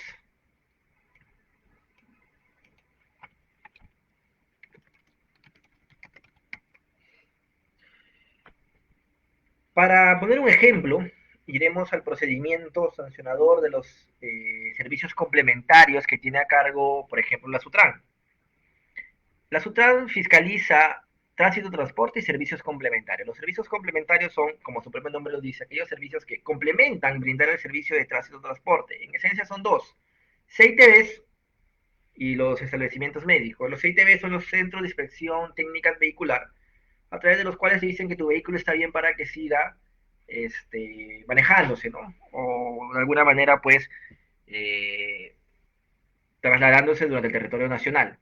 Los centros médicos son aquellos, por ejemplo, que dicen que seas apto de vista y de capacidades físicas para tener ciertos licencias o permisos de tránsito o transporte, ¿no? Con los CITVs se establecía que el procedimiento para que se diga que un vehículo estaba apto para su normal desarrollo y por ende desplazamiento en el ámbito nacional. Con la norma originaria se estableció que este procedimiento tenía dos etapas. Y en otra norma se indicó que la etapa 1 y 2 eran obligatorias.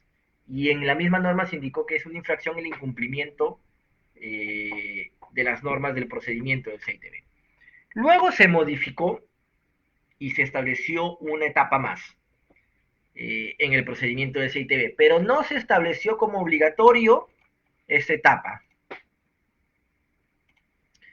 Por ende, estaríamos frente a ese supuesto, ¿no? ¿Podría yo imputarle como infracción una obligación que no está establecida como tal, a pesar de que tengo una infracción que indicaba textualmente el incumplimiento del procedimiento del CITB, constituía esto, o sea, una infracción? La etapa 3 que se había agregado no se había determinado como obligatoria y por lo tanto incumplía esta exigencia del principio de tipicidad, por ende, no podía sancionarse. Advertido ello, se tuvo que hacer la modificación correspondiente para no transgredir dicho principio. Finalmente, en el ámbito de la tipicidad nos indica que en la configuración de los regímenes sancionadores se evita la tipificación de infracciones con idéntico supuesto de hecho e idéntico fundamento respecto de aquellos de delitos o faltas ya establecidas en las leyes penales o respecto de aquellas infracciones ya tipificadas en otras normas administrativas. No te puedo regular lo mismo y tampoco puede esto resguardar lo mismo. Sería un sinsentido regular la misma infracción en distintas leyes y obviamente sería una falta de competencia establecer la misma infracción en un tema administrativo y penal, ¿no? Acá tenemos una sentencia del TC que nos busca establecer claramente la diferencia entre tipicidad y legalidad. Es el expediente, la sentencia recaída en el expediente 2050-2002-AA-HC. Su fundamento jurídico 9 nos indica: no debe identificarse el principio de legalidad con el principio de tipicidad. El primero, garantizado por el ordenal D del inciso 24 del artículo 2 de la Constitución, se satisface cuando se cumple la previsión de las infracciones y sanciones en la ley. El segundo, en cambio, constituye la precisa definición de la conducta que la ley establece como falta. Esto es tipicidad en estricto y desarrollado por el SOTT. Otro de los principios que tenemos en el marco de la potestad sancionadora estatal es la irretroactividad. Este nos indica que son aplicables las disposiciones sancionadoras vigentes al momento de incurrir el administrado en la conducta a sancionar, salvo que las posteriores sean más favorables. Y nos precisa que las disposiciones sancionadoras producen efecto retroactivo en cuanto favorecen al presunto infractor o al infractor en tanto en lo referido a la tipificación de la infracción como a la sanción y a sus plazos de prescripción, incluso respecto de las sanciones en ejecución al entrar en vigor la nueva infracción. ¿Qué nos dice? Oye, la norma la publicaste hoy y mañana entra en vigencia. Por ende, si yo hoy, ayer o antes de ayer incurrí en la conducta que regula la norma y esa conducta no estaba regulada como una infracción, tú no me puedes sancionar por ello. Salvo que me sea más favorable. ¿Y cómo es eso? La conducta estaba regulada como una infracción, pero estaba regulada como infracción muy grave. Y con la modificación está regulada como falta leve. Entonces, ¿me es más favorable? Sí, lo cambio. Tanto es así que complementa e indica. Tanto al infractor o presunto infractor, quiere decir que con procedimiento en trámite o procedimiento ya determinado con resolución firme y o consentida, tanto en lo referido a la tipificación de la infracción, esto es, si la conducta constituye una infracción, como la sanción, si esta varía, en sus plazos de prescripción e incluso respecto de las sanciones a ejecutar. Pongo un ejemplo. Sutran también, en el marco del tránsito, en un momento se estableció que el límite de velocidad, por ejemplo, no vamos a poner números referenciales, era 100 kilómetros. Sin embargo, se emite una norma en la cual se indica que el límite de velocidad era 90 kilómetros. En ese interín habían procedimientos sancionadores por exceso de velocidad. Eh, Perdón, el ejemplo es al revés. La norma primigenia indicó que el máximo de velocidad era 90 kilómetros y después se modificó y pasó a 100. En el interín de la modificación existieron procedimientos en trámite que habían tipificado infracciones por exceso de máxima velocidad de 91 kilómetros a 100 kilómetros. Si ahora la infracción tiene que ser más de 100, ¿qué iba a pasar con todos aquellos casos que estaban en trámite, que estaban sancionados y que estaban en ejecución por haber incurrido en exceso de velocidad de 91 a 100 kilómetros? Y ya esto no constituía una conducta sancionable. Específicamente, pues aplicaba la retroactividad benigna y se archivaba o se generaba una consecuencia a favor de ellos. Lo mismo sucedía si es que una infracción, por ejemplo, tenía como sanción, y también sucedió en Sutran, por ejemplo, en servicios complementarios también, como consecuencia la cancelación de la licencia para poder realizar determinada actividad o el cierre del local definitivo. Pero luego esa infracción pasó a ser la suspensión del local por unos meses. Entonces, se aplicaba la más favorable, así la sentencia estuviera en ejecución, perdón, la resolución o la sanción estuviese en ejecución, porque esto obviamente favorecía al administrado. En el caso de servir, y podemos ver en el segundo párrafo como ejemplo, pasó con la prescripción. El 14 de septiembre del 2014 entra en vigencia el régimen disciplinario y procedimiento sancionador de la Ley de Servicio Civil y establece que la prescripción es, vamos a poner solamente este caso, ¿no? Desde los 3 años de cometida la infracción, salvo que en esos 3 años recursos humanos tome conocimiento y hasta allí se computará un año para poder iniciar procedimiento. En tanto, por ejemplo, para el caso de los 276 era desde un año de que la Comisión de Procedimientos Disciplinarios tomara conocimiento. ¿Qué es lo que sucedía acá? Con la emisión de esta nueva ley se eliminaba la existencia de las comisiones, con la vigencia de esta nueva ley servir se eliminaba la existencia de comisiones y muchos casos que no habían sido puestos de conocimiento de las comisiones tenían más de 3 años de antigüedad desde la toma de conocimiento. Por ende, con la vigencia de esta nueva norma prescribían automáticamente. Entonces acá la pregunta es, ¿qué norma era más favorable? ¿La anterior, con la cual tú cometiste la infracción, o la nueva aplicar que tiene una prescripción que te favorece la nueva? Y a través de un pronunciamiento y reiterativo del tribunal respecto de la prescripción benigna, se empezaba a aplicar esto y se prescribían los casos a favor de los presuntos infractores, ¿no?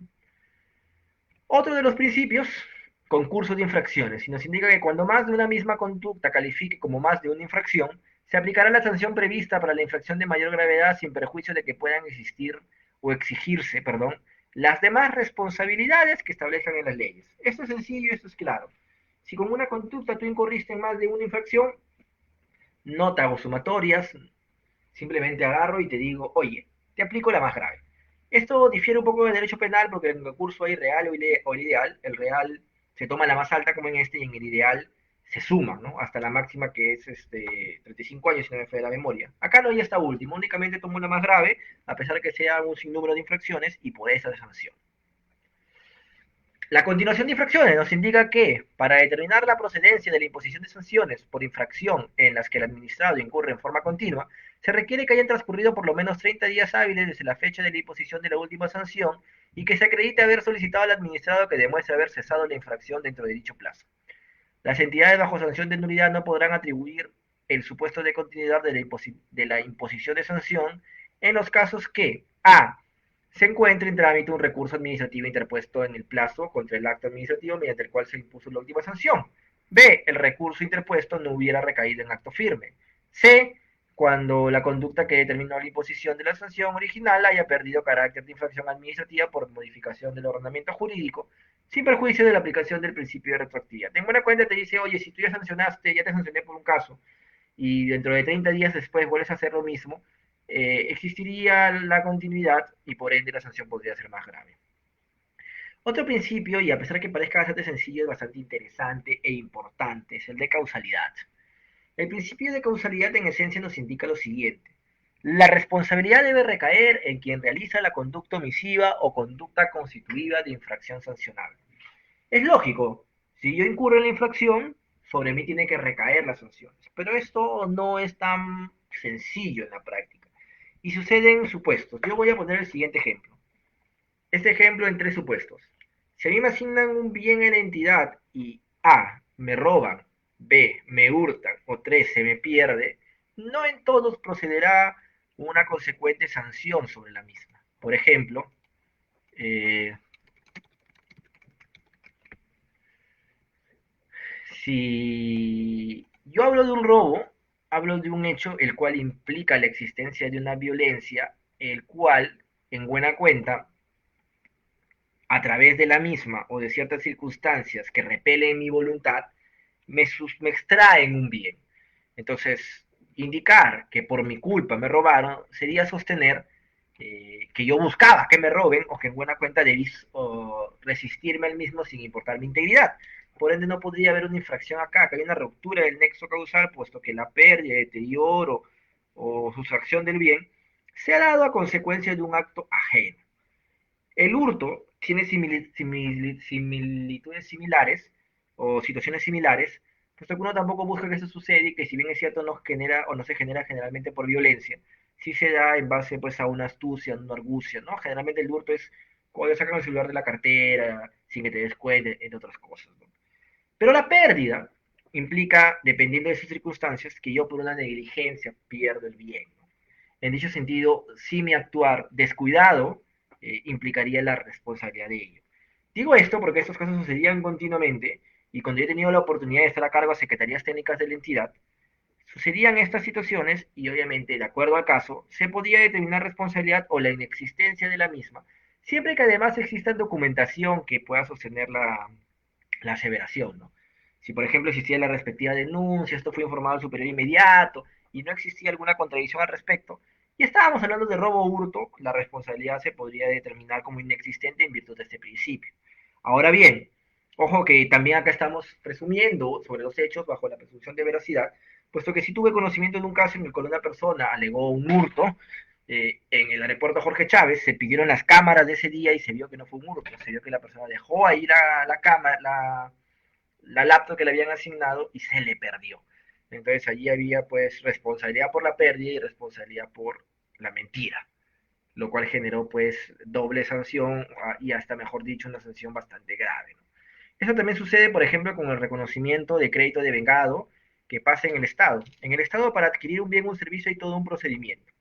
El área usuaria o el área que tiene la necesidad de adquirir un bien o un servicio hace un requerimiento con la certificación presupuestal, esto es la existencia de plata para contratarlo. Lo traslada a logística, acá para los especialistas estoy hablando de menores 8 UITs, por eso no vamos a hablar de un procedimiento de selección. Lo traslada a logística y a través de los especialistas al estudio de probabilidades y posibilidades que ofrece el mercado. Cotiza, teniendo la mejor oferta al mejor precio, no el más barato, sino la mejor oferta al mejor precio. Se contrata con esa persona emitiéndole la respectiva orden de compra o servicio. Esta persona brinda el bien o el servicio y el área usuaria tiene que dar lo que se llama conformidad. Tiene que decir, esto cumple con lo que yo pedí. Con esto se tiene que hacer el trámite nuevamente ante la oficina de administración, contabilidad, tesorería para hacer el pago. Sin embargo, en el marco del Estado, y a pesar que se cumple muchas veces con este procedimiento, suele suceder que en la última parte del pago pueden ocurrir errores y generalmente en el último mes del año. En el Estado los gastos se hacen en el periodo fiscal anual, en el periodo anual establecido por el año fiscal. Esto es, yo puedo gastar todo lo de este año, el próximo no. Tiene su propio presupuesto. Por ende, para cierre de año en diciembre es una locura y todos quieren pagar y a veces algunos temas se quedan por razones A o B. A veces se pueden quedar, sí, por atraso de la propia entidad, sus oficinas se da responsabilidad por ellos, pero a veces se queda porque el proveedor no emite un determinado documento de manera correcta, emite el comprobante de pago y se equivoca en algún dato, o lo emite incompleto, o A, B o C. Entonces eso hace que implique una devolución y hasta que se subsane probablemente ya pases al siguiente año y por ende se tiene que hacer un procedimiento que es el reconocimiento de crédito de vengado, o perdón dicho, reconocimiento de deuda, ¿no? Entonces, la pregunta es, si esta situación se originó a raíz de una omisión o error del proveedor, ¿hará responsabilidad de los funcionarios? Evidentemente no, también opera claramente en este caso lo que estamos conversando, el principio de causalidad. También en este caso opera este principio. Veo una consulta de Jorge Lazo, me dice, si se abre un proceso administrativo y otro penal sobre la misma acción, ¿cuál prevalece? Ninguno prevalece, son independientes. Vamos a llegar a otro principio que es el Nevis in idem y vamos a desarrollar la triple identidad y de allí vamos a advertir justamente por el fundamento que son distintos. Uno no va por encima del otro. Cada uno sustenta o resguarda bienes jurídicos distintos, por ende siguen su trámite. El siguiente principio que tenemos a colación es el principio de presunción de licitud. Y nos indica lo siguiente. Las entidades deben presumir que los administrados han actuado pegados a sus deberes mientras no cuenten con evidencia en contrario. En buena cuenta te dicen, oye, a mí me pueden decir que fulanito es un corrupto, pero si yo no tengo la prueba de ello, tengo que presumir que ha actuado adecuado a sus deberes. Esto es importante y para ello traeremos a colación la evolución de un caso bastante interesante que terminó con la emisión de un precedente de observancia obligatoria administrativa de observancia obligatoria por parte del Tribunal de Servicio Civil, que ha tenido sus críticas, pero en realidad creo yo que es rescatable la iniciativa a mantenerse en la incertidumbre que antes existía. En el caso de los docentes de menores de edad, existe la problemática pues, de las posibles denuncias por acoso sexual, entre otras cosas. ¿No? El problema, y esto lo ha desarrollado la Corte Suprema, la Defensoría del Pueblo y el Tribunal Constitucional, y también lo ha recogido el Tribunal de Servicio Civil, es que los actos relacionados a los acosos sexuales no son actos que tiendan a ser públicos y por ende fácil de probarse. Generalmente por su naturaleza tienden a ser aislados y muy difícil de probar. Por ende, acreditar estos hechos es difícil. En el marco del Tribunal de Servicio Civil, la dinámica casuística se empezó a dar de la siguiente manera. En un primer momento se indicaba que la sola declaración, al no tener pues, un sustento probatorio, implicaba la prevalencia del principio de presunción de ilicitud y por ende el archivamiento del mismo por no tener sustento. Posteriormente se empezó a cambiar la tendencia y se indicó que bastaba la sola declaración en virtud del interés superior del niño y por ende con esto se podía sancionar. Teníamos dos situaciones extremas, ¿no? Evidentemente, estando frente a un caso tan complicado como son acoso sexual con relación a menores, eh, debían establecerse reglas adecuadas, pero tampoco se podía vaciar de contenido a un principio como es la presunción de licitud.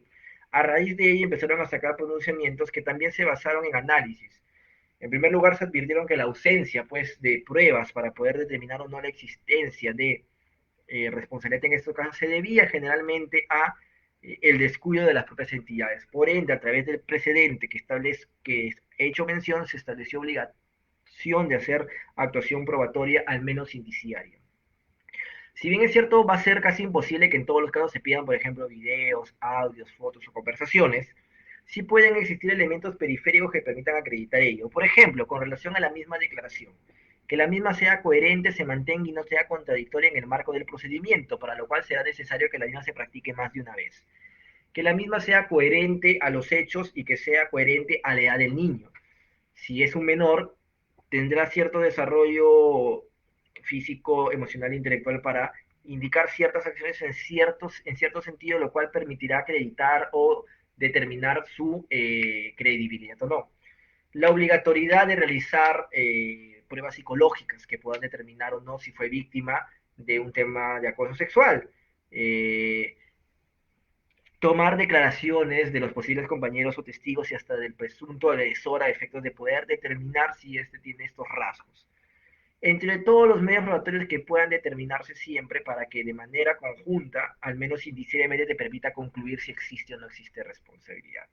Si a pesar de ello no existe, se tendrá que determinar en el lugar, pero siempre tendrá que tenerse en cuenta el interés superior del niño para efectos de la actividad probatoria que deba realizarse. Es más, se debe tomar en cuenta si es que no hay una situación de antipatía, enemistad o amistad, o una relación previa que pueda de alguna manera contaminar o quitarle credibilidad a las declaraciones. Acá pues se llegó a un punto medio y se tomó jurisprudencia establecida por la Corte Suprema de Materia Penal y el Tribunal Constitucional para establecer algunos parámetros mínimos y necesarios en estos casos.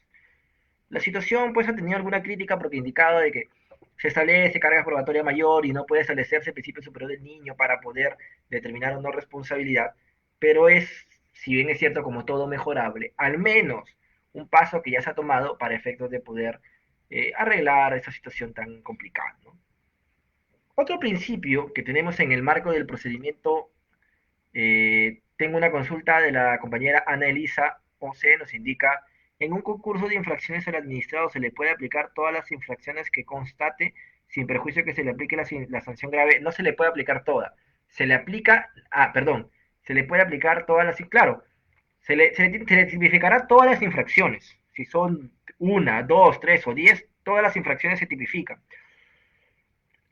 pero se aplica la sanción más grave. Recuerda que la infracción es el relato de la conducta que es ilícita o que es una infracción, que pueden ser más de una, y esta puede decirse, este es leve, este es grave, este es muy grave, y se aplicará la sanción de la más grave, que vendría a ser la infracción más grave, que tendrá como consecuencia, pues, la sanción también más grave, ¿no? Así es la lógica, ¿no? Tengo más de una infracción, no sumo las infracciones o no aplico, perdón, no aplico las sanciones de cada una de esas, sino aplico la de la más grave. Espero que con eso haya quedado un poco claro. Si no fue así, por favor me repreguntas y lo volvemos a tocar. Regresando a lo que estábamos indicando, el principio de culpabilidad nos indica lo siguiente. La responsabilidad administrativa es subjetiva, salvo en los casos en que por ley o decreto legislativo se disponga que la responsabilidad administrativa es objetiva. Algo ya dimos lectura de ello cuando hablamos del desarrollo del TC. En primer lugar, reconocer que este fue un principio agregado por el decreto legislativo 1272 y que ya era necesario porque ya estaba establecido a nivel de jurisprudencia nacional y supranacional que así debe ser. La responsabilidad no puede ser objetiva, sino tiene que ser subjetiva y excepcionalmente objetiva, pero no regula qué es cada una de estas. Por suerte, esto se recoge básicamente del derecho penal y ha sido recogido por senda jurisprudencia, y lo que indica es: la responsabilidad subjetiva significa evaluar, además de que incurras en la conducta y todos los demás elementos que hemos indicado, el nivel de intencionalidad que tenías sobre la misma. Se entiende que tú conoces que la conducta es una infracción porque el ámbito legal es conocido, pero tú tenías intención de realizarlo, o tal vez lo realizaste por negligencia o impericia. Y esto, y acá está el problema, no te va a permitir determinar si es un atenuante o un eximente, ¿no? Pero entenderíamos que si no he indicado textualmente que es un eximente, te permitirá graduar la sanción como un atenuante. Entonces te permitirá determinar una recomendación de una sanción menor. Sin embargo, te indica que cuando una ley o un decreto legislativo sí establezca la responsabilidad objetiva. ¿Y qué es la responsabilidad objetiva? La responsabilidad objetiva nace de la teoría de los bienes y actividades riesgosas. Esto nace desde la reforma industrial, en la cual se empezó a utilizar la maquinaria a gran escala. Y los trenes, pues, a las vías, al chocar con las ruedas, generaban chispas que hacían incendios en los campos aledaños. Entonces, aquellas personas que transportaban mercadería o que se transportaban más rápido para llegar de un lugar a otro, y cuando los trenes generaban estas chispas y estos incendios afectaban a los bienes colindantes y los dueños de los mismos, existía un daño. ¿Quién debía responsabilizarse de los mismos? Debía responsabilizarse de los dueños de los trenes. ¿Por qué? Porque ellos habían introducido a la sociedad un bien riesgoso en su beneficio. Por ende, por el solo hecho de introducirlo, los daños que este causa automáticamente los hace responsable. La responsabilidad objetiva es así. Tú introduces un bien, una actividad riesgosa, las consecuencias de las mismas tú las asumes, independientemente si tenías intención o no. Si yo tengo un perro pitbull y lo saco sin bozal y muerde a alguien, yo asumo la responsabilidad, porque el perro de por sí va a ser catalogado como un bien riesgoso por su agresividad, y si genera un accidente, yo soy responsable. Si yo, por eso, cuando manejo un vehículo, atropello a alguien, así se me haya cruzado la calle, yo soy responsable. ¿Por qué? Porque yo estoy introduciendo un bien riesgoso para mi beneficio, sea porque es mi actividad de comercio, mi actividad simplemente porque lo deseo así o porque quiero mejorar mi nivel de vida, pero yo estoy introduciendo un bien riesgoso. Así lo mismo con las actividades de construcción y otras. Las consecuencias que generan son objetivas, simplemente por el hecho que suceden yo respondo de las mismas. Por ende, la ley o el decreto legislativo establecerá cuándo es esto. Por ejemplo, ¿dónde? En el tema de transporte. Establece el decreto legislativo que modificó la Ley General de Transporte, ello. Por ejemplo, no se va a determinar si el exceso de velocidad fue porque quisiste o no quisiste, simplemente excediste la velocidad y por ende la responsabilidad es objetiva y por ende eres responsable de la misma. Eh, Así, por ejemplo, bueno, acá tenemos un ejemplo que yo lo tuve en la práctica, pero no tuve la oportunidad de llevarlo a la vía judicial, pero me hubiese gustado que se pronuncien sobre él, que era lo siguiente. A una persona se le imputaba responsabilidad por haber presentado un diploma falso para actualizar su currículum, ni siquiera para postular, para actualizar su currículum. Cuando hicieron la fiscalización posterior advirtieron que el mismo era falso, pero él indicó de que había sido engañado, porque había sido pues llevado a ese diploma una persona que le ofreció el diplomado y que le indicó que iba a estar certificado por la universidad. En dicho marco, cuando emitieron el diploma y se dieron las firmas, se dio con la sorpresa de que la universidad indicó de que ellos no autorizaron esas firmas. Entonces, el instituto o el lugar que le brindó el diploma había falsificado las firmas y el beneficiario del mismo o a quien se le había emitido el mismo no tenía conocimiento de ello. Por lo tanto, habíamos advertido la total ausencia de dolo o culpa. En dicho sentido, se pedía la eximencia de responsabilidad, pero lamentablemente el Tribunal de Servicio Civil no se pronunció sobre esto. Y bueno, lamentablemente la persona que le llevaba el caso no tuvo la intención de judicializarlo. Me hubiese gustado porque me hubiese encantado hacer un pronunciamiento, justamente porque fue al año nomás que salió ese principio y hubiera sido interesante tener parámetros, pero no existieron, ¿no? Finalmente, y esto fue una consulta que hizo un compañero hace un momento, Jorge Lazo, tenemos el principio no bis in idem. No bis in idem es un aforismo latino que significa no dos veces por lo mismo, y está definido de la siguiente forma. No se podrá imponer sucesivo simultáneamente una pena y una sanción administrativa por el mismo hecho, en los casos en que se aprecie la identidad de sujeto, hecho y fundamento. Ahora bien, esta prohibición se extiende a las sanciones administrativas, salvo la concurrencia de continuación de infracciones. ¿Qué es lo que estoy diciendo? Oye, tú no me puedes sancionar administrativamente, ni penalmente, ni en cualquier otro ámbito si es que hay identidad de hecho, sujeto y fundamento. Si yo presenté un documento falso para postular a una convocatoria y adquirir puesto, vemos identidad de sujeto, sí, la misma persona. Identidad de hecho, sí, la presentación del documento falso. Identidad de fundamento, no, porque en el caso administrativo se resguarda el correcto funcionamiento de la administración pública y en el caso penal se resguarda la fe pública. Los bienes jurídicos son distintos y por ende, al resguardar bienes jurídicos distintos, no aplica el ne bis in idem. Por eso habla de la triple identidad. Identidad de sujeto, hecho y fundamento. Y esto permitirá establecer la inexistencia de este principio. Acá traemos a colación un poco el caso PAT y PAS de la Contraloría. El PAT es el procedimiento disciplinario que hoy por hoy está regulado por la Ley de Servicio Civil y el PAS es el sancionador de la Contraloría. En la práctica sucedía de que muchos supuestos sancionables administrativamente eran llevados a cabo a la interna de la entidad y eran sancionados de manera leve, por así decirlo. Y posteriormente alegaban el ne bis in idem para que la Contraloría no pueda ejercer su facultad. Frente a esto, la Contraloría sacó su resolución 13-2013 con un precedente indicando lo siguiente. Se desprende que en los casos de concurrencia de responsabilidad administrativa disciplinaria y responsabilidad administrativa funcional con identidad de sujetos y hechos, no opera el principio no bis in idem, porque no se presenta la identidad de fundamento, requisito esencial para su constitución, por lo cual la existencia de un proceso administrativo disciplinario en trámite sobre el cual ya se hubiese emitido resolución de sanción o de archivamiento, no se encuentra encuadrado dentro del desarrollo del principio no bis in idem, como garantía de que ninguna persona puede ser sancionada ni procesada dos veces por lo mismo, conforme lo establece el apartado 5.3.11 de la Directiva 08-2011, lo que no constituye un impedimento para el ejercicio de las atribuciones que corresponden al órgano instructor y sancionador de la Contraloría General de la República dentro del procedimiento administrativo sancionador que le ha sido asignado por ley, ni afecta la validez de las sanciones administrativas que, como consecuencia de dicho procedimiento administrativo sancionador, se impongan a los funcionarios y servidores que incurran en la responsabilidad administrativa funcional. La Contraloría indicó, oye, ¿sabes qué? Yo puedo sancionar a pesar que tú disciplinariamente también lo hagas. En realidad esto fue muy cuestionado porque a nivel administrativo, y yo también soy de esa teoría, sí se considera que hay ne bis in idem. No obstante, la Contraloría sacó ello y sancionaba paralelamente. Es más, a nivel de la OCDE, esto ha sido observado. Pasó el tiempo y la Contraloría hace como 3 años se le emitió una sentencia con el Tribunal Constitucional que se le quitaba la facultad sancionadora y a la fecha no puede sancionar. Lo curioso es que tampoco ha sacado su catálogo de faltas aún. Bajo este supuesto, no podía sancionar los hechos de sus informes de control, por lo cual sacó una resolución de Contralor que después fue tomada en cuenta por un precedente vinculante de servir a efectos de que los informes de control que advertían hechos observados de competencia de la Contraloría sean remitidos a las secretarías técnicas para que sean vistos a través de los procedimientos disciplinarios. O sea, dijo,